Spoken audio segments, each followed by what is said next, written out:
Okay, truth about the rut, part two.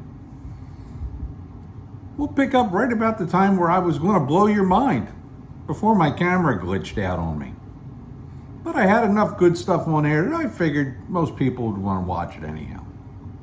Okay, post rut / second rut, okay? You're going on that downhill thing. Bucks are going to travel a little further because there's much fewer does in heat. So that's where you get those little bumps on my downhill line. That's the easy part. Now comes this whole second rut part, okay? Now, when a fawn or a deer, a doe deer, gets to approximately where it's going to be like 53 pounds dressed, which is between 70 something and 80 pounds, that fawn can come into heat. Now, it's not normal for a normal time fawn to reach that sort of weight, unless you're in an area of the country where deer have a large body size. Southeast, probably not going to happen. Southwest, probably not going to happen. Northeast, maybe. Midwest, much more prevalent.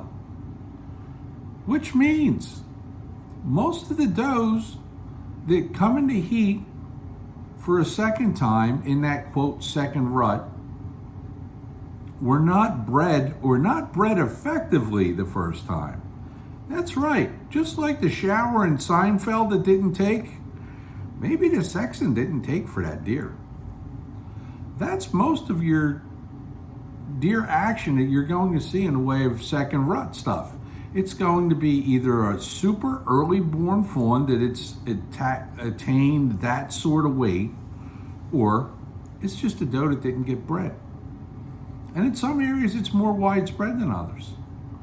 Now, what if I told you that the timing of the rut in your area is kind of like partially by one thing and partially by another?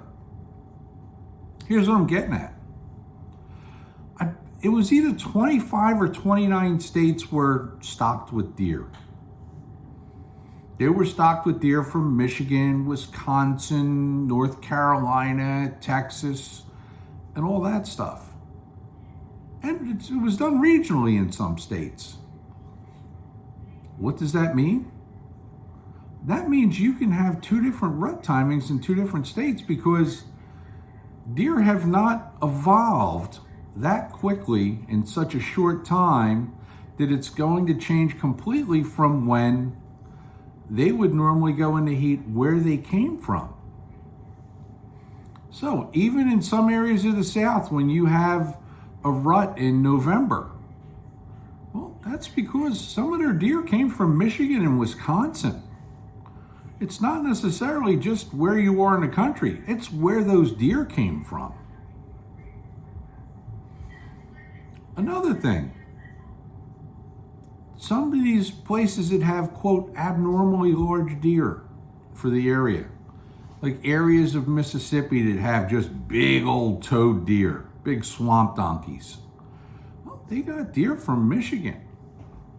So you've got a Michigan strain of deer.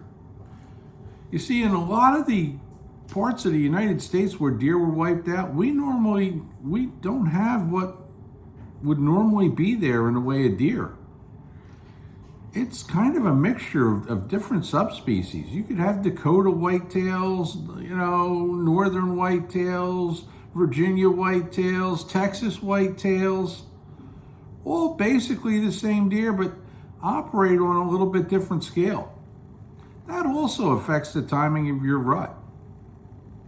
And it could be from area to area. We know that Alabama has different ruts in different areas.